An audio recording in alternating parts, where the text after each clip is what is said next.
All right, Elizabeth. Elizabeth, welcome back. So your last talk was a really interesting one, and it'd be nice to talk to you about how you got to where you're at today, how your thinking helped you steer your life. Yeah, that's definitely my intention. First of all, thank you so much to everybody that took the time to watch my video, because we live in a time of society where people want things in 30 seconds or less. And that video was almost 40 minutes long, and the fact that so many people took time out of their life to watch that, it really means a lot to me. It was very humbling. And then, just the comments, I did my best to read, all the comments, and thank you for that. And, the truth is, me playing big like this, playing full out and not playing small anymore, I kind of realized the reason that I did play small for so much of my life was because I didn't want anyone to criticize me. I didn't want to feel hurt. I couldn't take it. It was like I had no skin. And, the comments that were negative, towards me or whatever, in a way, I almost thank those people, because it gives me an opportunity to see where I'm really at. Because it's easy to be okay with myself, when people are kissing my ass, like, oh, you're so great. Everybody loves that. But it's in those times when people, poke at you or challenge you, it's like, wait a minute, I know who I am. And anyone that's in my personal life that knows me, they know who I am. And I have this saying, like, what people think of me means nothing, but how people experience me is everything. And that's really what I stand by, So bring it. Bring it, say the good, the bad, the ugly, I don't care. I take all of it in stride. So thank you to everyone, that watched and even, made negative comments. It's all good. Well, I find for myself it helps to not take either one, the positive or the negative ones, too seriously. Yeah, because that's ego. Like the positive comments, I just like, yeah. Fine. Yeah. And the negative comments, I can, I'm human, so you end up feeling the negative. Initially your first reaction is like, oh, it's something negative, I got to listen to. Right. But if you discount the positive ones and just listen to yourself, you'll do the same thing with the negative ones. Absolutely. Yeah, because that is the trap of the ego. It's like, that can become very addicting, having people like you or compliment you or, agree with you or whatever. So anyways, but the main reason I wanted to come back on is, I feel like we all have a story. We all came, to this earth with a soul contract. That's what I call it. And some people do better than others. And for whatever reason, I've come out of some really, really hard, dark times. And I think the most important thing is that I feel good about who I am today. So the energy behind me sharing the difficulties and the pain is no longer about like me being a victim or a martyr, or, I used to share stuff with people, and really what I was doing was I was kind of creating like an insurance policy for when I didn't show up. So I could be like, yeah, but I told you I went through that, and it was very manipulative. I manipulated a lot of people in my past, and the energy today that I share from is like, look, I did this, and if I can do it, so can you. I'm showing up in my life despite what I went through. And that is such a huge shift in energy for me. That's such a victory. So yeah, I feel like I want to just give more, give what I can as far as like information and just, my personal experience and what I believe in and how I've gotten through this. So I got to a point where, stuff got so dark and I felt so lost. And this question kept coming up, and it's, who am I? Who am I? And I just kept asking that question. It was like, I almost became kind of obsessed with it. And I'm definitely a natural seeker. I like to figure things out.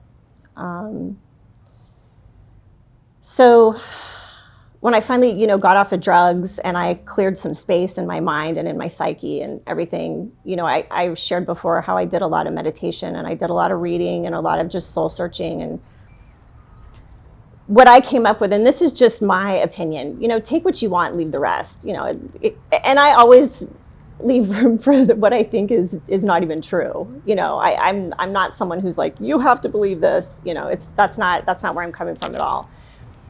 But the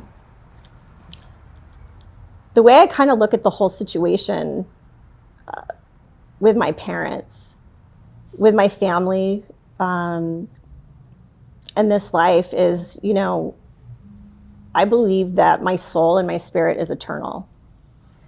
And I can't really explain eternal because it's kind of mind-blowing, because if there's no beginning and there's no end, how do I explain it? So what I started asking myself was, well, where was I before I was this?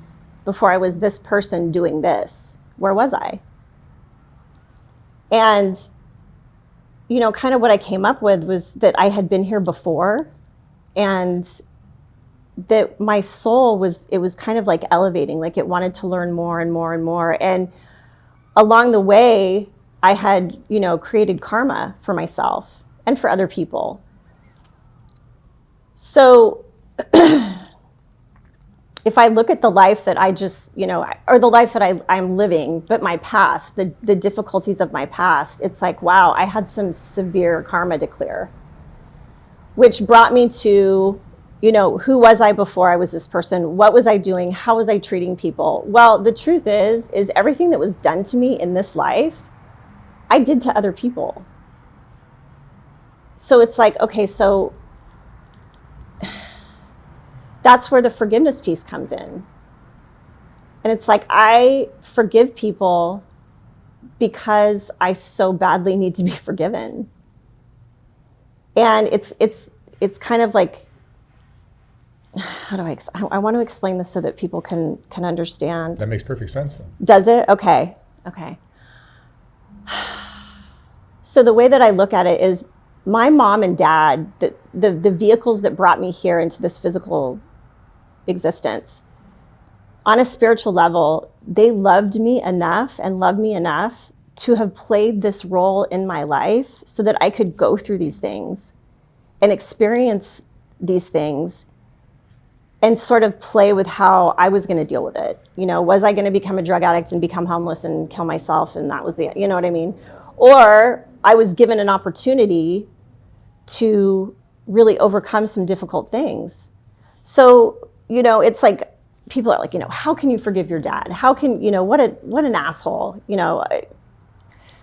Well, you don't do it for him. No. You do it for you. Exactly. And I spent a lot of years, because this is what, and this is the other piece to it too, is trauma. Like what trauma does to us psychologically is it sort of gives you like a peephole perspective of life. And the truth is the bigger picture is where the answer is. It's like I was so stuck in like my childhood and what he did and how I felt and what he didn't do, and and it was like such a small, tiny piece of the puzzle, and as I've recovered, from all of this, it's like my vision of life and of everything has just kind of expanded and expanded and expanded. And I think it's going to expand even more. That's like every day. It's like, I just want to be more expansive. I want to understand more. I want to love more. I want to experience more. I want to take up more space in the world. So, if my mom and dad loved me enough to play this role and they created karma for themselves, I think I felt really separate from my family because I feel like the reason I was here was very different from the reason that they were here. I don't know what my mom's doing on the other side. I don't have answers for that, but I'm sure that she's working stuff out that she couldn't work out here. And same with my brother, my brother Steve. Who passed away? Huh? Who passed away? Yeah, he passed. Yeah, he passed away. And it's really interesting because I just turned 48, and he died when he was 48, and I can't imagine leaving right now. It's like he had a. I mean, we go when we're supposed to go, but he had a lot of life ahead of him. So, I think he's working stuff out on the other side also. How did he die? I want to be careful about what I say because I personally think he got mixed up with some people that might have been dangerous. He supposedly just laid down on the couch. His housekeeper found him. It looked like he was taking a nap, and the whole autopsy thing was sort of inconclusive. And this is what's really weird. I asked my dad, this was a couple months ago, and I said, Dad, who identified Steve's body? And he said, none of us did. And I was like, what? Like, why? And he said, well, they said it wasn't necessary, And I was like, the whole situation, honestly, was just very bizarre. And I don't want to spend my time here trying to figure it out. I know he's on the other side and he's safe. And that's what really matters to me. It's really funny because people are leaving comments like, oh yeah, life must be really hard when you're a millionaire. And I'm like, where are they getting this millionaire stuff from? And I looked it up and it said Steve Bridges' net worth, $60 million. And I was like, what? Your brother was a comedian. He's a comedian, but he wasn't worth $60 million. It's like, there's so much stuff out there that's just not true. We all have to be very careful what we listen to and believe. But anyways, I digress. But yeah, Steve, I love you. Wherever you are, I hope you're doing well. But yeah, it's really interesting. Just sitting here with you, I sort of feel like I'm on purpose right now. Like I'm doing what I'm supposed to be doing. And I had this memory the other day. It was really interesting. It was when the first time I 5150'd myself, I think I was 28 years old, and I had, broken up with that guy, and I'm in the psych ward, right? And this lady comes up to me. She worked there. And she goes, Elizabeth, we'd like to interview you. And I was like, what? And she goes, yeah. She goes, there's a group of interns that, really need to talk to someone that's here in the psych ward. And I said, oh, okay, And I go into this room, and there's this room full of people in these white coats, and they're asking me questions, and they're asking me like, what happened? Like, how did you get here? And I'm just telling them very matter of fact, this is what happened. This is why I'm here. And now that I think back on that scenario, I think that's kind of odd. It's like, who does that happen to? Like, so I feel like even, in the psych ward, I still have really important things to say. It's just really fascinating to me. And I'm joking and I'm not joking. I think one of the biggest things I needed to overcome was that I was just super fucked up. It's like, I think even when I thought I was really messed up, other people saw something different. Why do you think that was? That you were so fucked up?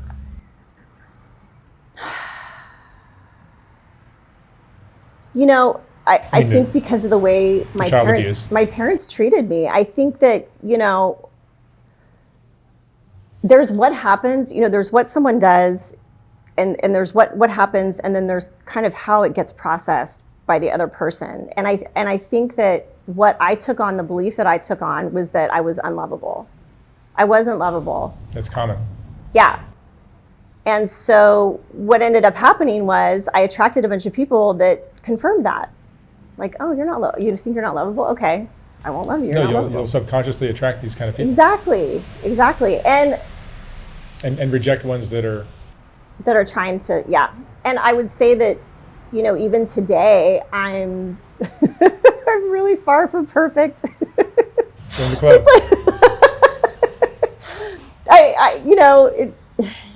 I think that there comes a responsibility with, putting myself out there like this. Am I out in the world, harming people and doing harm and hurting myself? Absolutely not. But in no way am I perfect. I still get triggered. I still get upset. I still have expectations, and it's a daily effort to try to be the best person that I can be. It's not, it's like working out. I want to keep my body in shape, so I got to go to the gym. Yeah. So, I was just with my dad last week, and,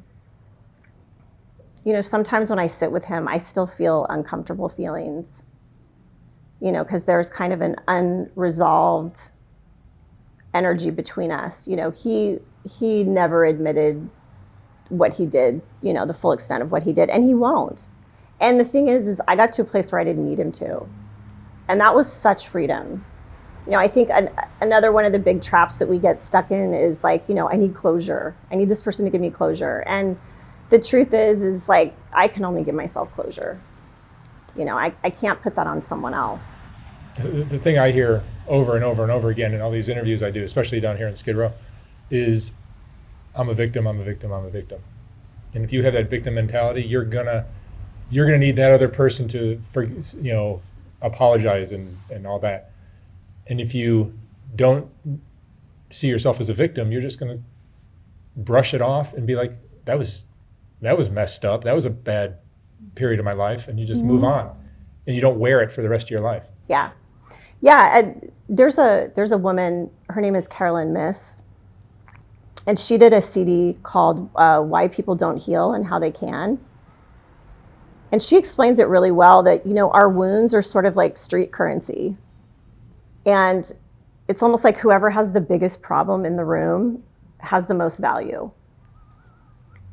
So I think at a young age, we kind of learn that, if you get hurt, what happens? Someone comes and comforts you. And if you're running around and you're fine, nobody really pays attention to you. So I think we get, conditioned at a very young age to act hurt if we want something or if we need something. And for people that have been through a lot of trauma, this can become a very valuable currency. It's a way to not really show up for life. It's like what I said before, I would tell people, I'd been molested and abused, and they would kind of, I remember one time this girl was like, why are you telling me this? She got really irritated because I think she could sense, like, this is inappropriate. Why are you telling me this? And I remember being like, why am I telling her that? And then it was sort of like something clicked, and I was like, why am I? I started to really question myself. Like, why am I telling this to people? Like, what am I doing? And then when I listened to Carolyn Miss explain it, it was literally like I was creating a safety net for when I didn't show up, for when I acted like a jerk, or when I lied, or, whatever, when I didn't do what I say I was going to do, or, just somehow didn't have integrity. I think that's what it is. I think it's like, well, I'm too damaged to be in integrity because I told you, what happened to me. And a lot of times too, like, right now with what's going on in the world, someone can yell at you for something, and if you tell them you have a health problem, they're like, oh, I'm sorry. You know what I mean? It's like, so this is kind of like, it's kind of like a thing in our culture, and it's not healthy. It's really not healthy. So my goal right now is to show up fully in my life and play full out, stop being small and stop being scared and just take risks. Like, that's a big thing, is take a lot of risks. I mean, emailing you, I didn't know what you were going to say. You might have been like, no, that's all right. And that's the other thing, is like taking the risk. And if I feel rejected, or if I don't get what I want, how do I deal with that? Because that's really where the growth is. Like, that's really where I get to see who I am. Because once again, if I'm always getting what I want and people are always doing what I want, it's easy to just, If you're hungry to learn, which I am, yeah, failure almost becomes like more valuable than success. Absolutely. Because again, it's like, how am I going to act when someone tells me no? Can I stay in relation with people when they don't give me what I want? That's a big one, you know. Because if I can do that, then I know that I'm living in a loving place.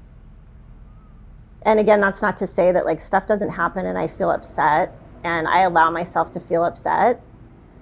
But at some point, you know, I don't want to stay there. That's self-destructive. And I can't really create from that place. It's not fun. Not fun at all.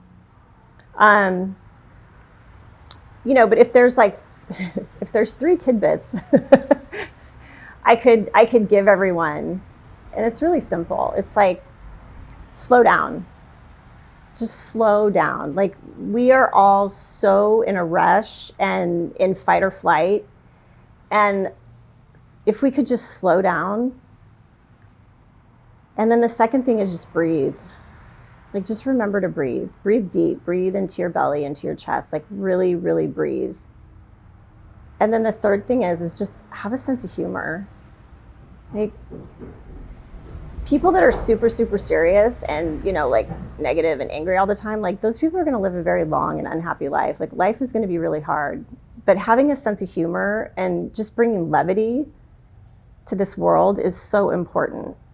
I mean, I'm actually, after everything I've been through, I'm actually a really silly person. You know, I have like 32 different nicknames for my dog, and I love to make chicken noises. And, you know, it's like, it's just, my sense of humor has really been a wonderful thing. It's been great, actually. Laughing is magical. Pardon? Laughing is magical. Laughing is magical. Yeah, it's medicine. It's medicine. Absolutely. Absolutely. So, I wanted to just touch on something. So after I got sober, after I got off of drugs and alcohol, like a year after, I still really felt crappy. Like, I was still really struggling with depression, and I was like, what's going on? And your drug was? Crystal meth. Crystal meth? Yeah, crystal meth. And I would take pills sometimes, opiates and stuff. How did you stop? You tapered off, or you just stopped? I just stopped. And how long did it take for your brain to adjust? I mean, to be really honest with you, I can't explain it. It didn't take long. It really didn't. There's certain things that I can't explain, kind of like how I went to the hospital and took Lexapro, and like 3 hours later, I felt better. I can't explain that. I think what happens is, like, when we as humans or whatever, or me, when I choose to do something to help myself, God kind of meets me there. It's sort of like, okay, it's like when your parents say, you know, if you raise $200, I'll give you $200. It's sort of like that. It's sort of like when I choose to step up and really show up for myself, I feel like I have all this support. So I'm really grateful for that. But it was sort of like I had to deal with what I had done to my body physically, and everything that I had been through had manifested in my body. So I realized that I had something called Candida, which will make a person feel crazy. Like, it will literally make you feel crazy. And one of the biggest emotional side effects of Candida is holding on to resentments. It keeps you angry. I was so angry. So, and Candida is basically having too much sugar in your... It's actually a fungus in your gut. It overgrows. It's fed by sugar. Yeah, exactly. Yeah, it's fed by sugar, but it has an emotional and spiritual component. So a lot of people that have Candida that they can't get rid of, it's because there's repressed rage and a lot of codependency happening. So it made perfect sense. You know, I had to just repress my rage, and I took on my dad's rage, you know, physically and energetically. So I did a sugar cleanse, and I didn't eat any sugar at all. And for 3 weeks, I felt completely nuts. Like, it was one of the worst withdrawals I've ever been through. But after that 3 weeks, I literally had a spiritual awakening. It was unbelievable. Like, it was, I was like, oh my God, this is how we're supposed to feel. You know, it was almost like how the crystal meth made me feel. This sort of made me feel that way. It was like I had energy and things looked really clear. And so that was really, that was the beginning of healing my body physically. I also did like tons of like weekend seminars. I got a lot of outside help. I've probably been a member of every 12-step program that exists. I tried it. It worked. Some I stayed in, some I didn't, whatever. And I also did a lot of hypnotherapy, a lot of meditation stuff, and just a lot of just sitting with myself, like sitting with the pain that I felt, just sitting with it. It was like, oh my God, I can't bear this any longer. And if I just sat with it, it would usually like just dissipate. But I think as humans, we spend a lot of our time running from those feelings. It's like, I can't take it. I can't face it. And the truth is like, you can. Like if I could, anyone can. But another modality that I use that I just want to touch on really quick is plant medicine. I went to Rosarito, Mexico in 2017, and I did 3 different kinds of plant medicine. I did something called ibogaine, and I did something called toad. It's 5-EMO, 5-AMEO or something like that. And then I did ayahuasca. And the one that was the most profound was the toad. And it's literally venom that they get from these toads that live underground, these shamans. And I was in this room with this kid, and he looked at me. He was this young kid, and he goes, "Do you know what you're about to do?" And I was like, "I really have no idea." And he goes, "Well, you might face your own death." And I said, "Let's not talk about it anymore. I just want to do it. Like, let's just do it." Because if I think about it too much, I'm going to freak out. So, and you have to smoke it, and you smoke it out of a glass pipe, which was kind of triggering too. I was like, I feel like I'm doing drugs. Like, okay. But what I experienced under the influence of that, it was so beautiful and so profound. And I saw a spinning vortex in front of me, and I lifted out of my body. I definitely left my body, and I went into the spinning vortex. And what I experienced there was pure consciousness. Like I became pure consciousness. There was no separation. Like it was like everything was everything. And the level of love that I felt was almost more than I could bear. Like I can't even explain it. And as soon as I was kind of like able to just relax into that, because there was part of my mind that was like, I cannot believe this is happening. I was like, I can't believe this is happening. And then once I stopped asking, doing that and just kind of went into it, I was pulled back into my body, and everything that I ever suppressed came out, like everything. And there were things that were not from this lifetime. Like there were things I was like, I don't remember that happening. What is this? Like, and I screamed and howled like an animal for about 30 minutes. Like it was so intense. Like it was so intense. I was grabbing the kid next to me and saying to him, "Please don't leave me. Don't make me feel this by myself." And as the medicine wore off, the pain kind of dissipated. But what I walked away from that situation, the message that I got was that my tank was so empty, like love-wise, and just on the receiving end. Like I had received so little in my life that I was like starving, but yet I kept giving. So I was giving from such a place of starvation, but all I could do was just keep giving because I didn't know how to receive. And that was very profound. That feeling, I was like, I've got to stop doing that. Like that is not okay. Like I can't keep doing that to myself. So, and then the byproduct of that was after that, like I could talk about things and I didn't feel triggered. I wasn't like almost on the brink of tears all the time.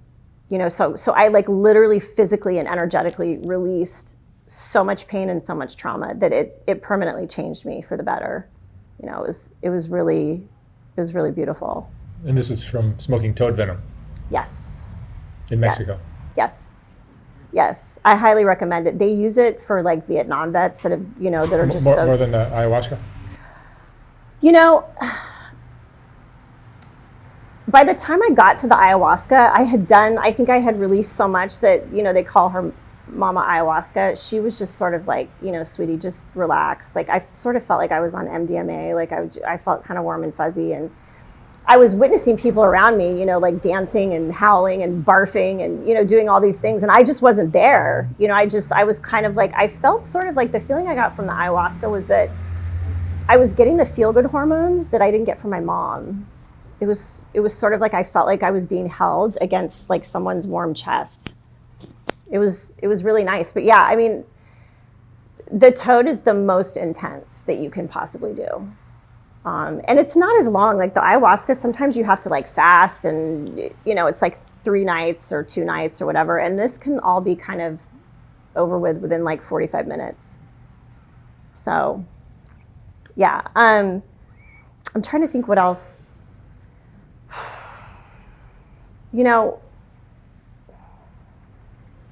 Yeah, I mean, if there's just one message I have for people, it's like, just don't give up. Just don't give up. And if you need help, like, oh my God, like, it's so amazing to me how scared people are to get help. It's like, just get some help.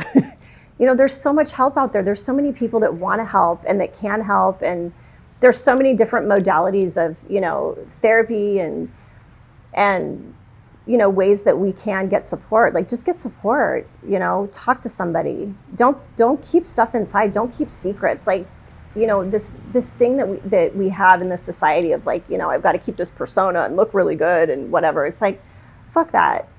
If you're hurting, let someone know. People do care. Like, at the end of the day, I think that people really do care. I think we just have to let it happen. I know I did. I have more love around me right now than I've ever had in my entire life. It's really a blessing.